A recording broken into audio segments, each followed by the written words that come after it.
Assalamualaikum warahmatullahi wabarakatuh. Yang terhormat Bapak Teguh Mukidin, Magister Humaniora, dan teman-teman kelas D Perbankan Syariah yang saya sayangi. Kami dari kelompok 5 akan mempresentasikan hasil tugas kami untuk mata kuliah Islam dan Budaya Lokal dengan judul Islam, Negara, dan Kemajemukan Umat. Pengertian Islam, negara, dan kemajemukan. Islam, kata Islam berasal dari kata aslama yuslimu islaman, yang berarti tunduk, patuh, dan selamat. Islam berarti kepasrahan atau ketundukan secara total terhadap ajaran-ajaran Islam yang diberikan oleh Allah Subhanahu wa Ta'ala. 2. Negara. Secara literal, istilah negara dari kata-kata asing yakni state, yang berarti keadaan yang tegak dan tetap.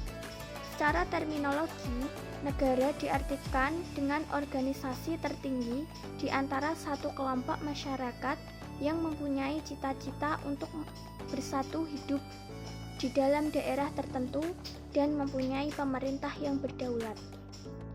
3. Kemajemukan atau pluralisme adalah suatu kondisi di mana dua atau lebih kelompok mempunyai ide, prinsip, agama, sumber otoritas, atau budaya hidup yang berdampingan. Kemajemukan dalam Islam terbagi menjadi 3. Pertama, kemajemukan dalam Al-Quran. Kedua, kemajemukan yang dipraktekkan oleh Nabi Muhammad dalam Piagam Madinah. Ketiga, kemajemukan dalam pemikiran Islam dan politik Islam. Kemajemukan dalam Al-Quran. 1. Mengingat bahwa adanya perbedaan-perbedaan di antara umat manusia agar manusia saling mengenal dan saling menghormati, terdapat dalam Quran surah ke-49 ayat 13. 2. Dalam urusan agama, manusia tidak bisa dipaksa, terdapat dalam Quran surah kedua ayat 256. 3. Dalam menyikapi perbedaan agama, Al-Quran dengan jelas memberikan petunjuk agar manusia menganut prinsip bagimu agamamu dan bagiku agamaku. Terdapat dalam Quran surah ke-109 ayat 6. Keempat, Al-Quran juga menginformasikan kepada umat Islam tentang kemungkinan adanya keselamatan yang bisa diperoleh lewat agama lain. Keselamatan mungkin bisa diperoleh umat manusia yang memenuhi 3 kriteria: iman kepada Tuhan, iman kepada hari kiamat atau hari pembalasan, dan mengerjakan amalan-amalan yang baik atau amal soleh. Terdapat dalam Quran surah kedua ayat 62. Kelima, oleh karena itu, Al-Quran juga memberikan bimbingan agar perbedaan keyakinan dalam agama sebaiknya diserahkan kepada Tuhan, jangan dihakimi oleh manusia di dunia ini. Terdapat dalam Quran surah ke-6 ayat 156. Kemajemukan yang dipraktikkan Nabi Muhammad dalam Piagam Madinah. Kemajemukan dalam kehidupan sosial ditentukan oleh Nabi Muhammad pada saat beliau dipercaya untuk memimpin masyarakat Madinah. Masyarakat Madinah adalah masyarakat yang plural. Mereka terdiri atas berbagai suku dan agama. Dalam Piagam Madinah ini disebutkan bahwa semua pemeluk Islam meskipun berasal dari banyak suku, tetapi merupakan satu komunitas. Hubungan antara sesama anggota komunitas Islam dengan anggota komunitas-komunitas lain didasarkan atas prinsip-prinsip bertetangga baik, saling membantu dalam menghadapi musuh bersama, membela mereka yang teraniaya, saling menasihati dan menghormati kebebasan beragama. Kemajemukan dalam pikiran Islam dan politik Islam. Kemajemukan dalam pemikiran Islam diwarnai dengan banyaknya aliran teologi, aliran fikih atau hukum Islam, aliran filsafat, aliran mistik atau mistisisme, dan juga aliran politik. Tentang hubungan agama dan negara.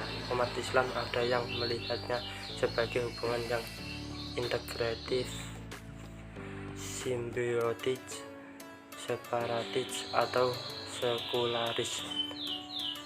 Tentang negara Islam terdapat beberapa rumusan. Ada yang merumuskan sebagai negara yang memberikan jaminan bagi pelaksanaan syariah Islam.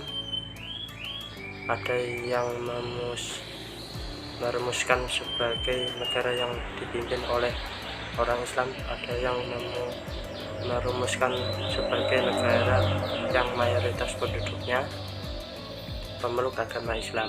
Oleh karena itu, umat Islam memiliki banyak wajah dalam pemikiran politik dan kenyataan politik. Faktor-faktor penghambat berkembangnya kemajemukan di Indonesia. 1. Konsep perlindungan agama. 2. Konsep amar ma'ruf nahi mungkar yang diambil dari hadis Nabi yang berbunyi Makra'a minkum makaran fal yughayir biyadihi. 3. Konsep mansukah. Keempat yaitu munculnya otoritarianisme dalam penafsiran agama. Yang kelima, kurangnya penegakan hukum dari aparat penegak hukum di Indonesia. Yang keenam, lemahnya pendidikan dan pemahaman di kalangan umat Islam terhadap agama Islam sendiri. Selanjutnya yaitu upaya-upaya yang bisa dilakukan untuk menjadikan kemajemukan sebagai kekuatan yang positif. Yang pertama, pembenahan dari sisi pandangan teologis. Perubahan pandangan teologis akan merubah mindset atau cara berpikir seseorang. Umat Islam mesti didorong untuk berani berpikir secara kritis atau beristizad sembari berusaha menghilangkan otoritarianisme dalam penafsiran keagamaan. Yang kedua, umat Islam hendaknya terus belajar menyelesaikan perbedaan pendapat dengan cara-cara lebih beradab melalui dialog atau tukar pikiran.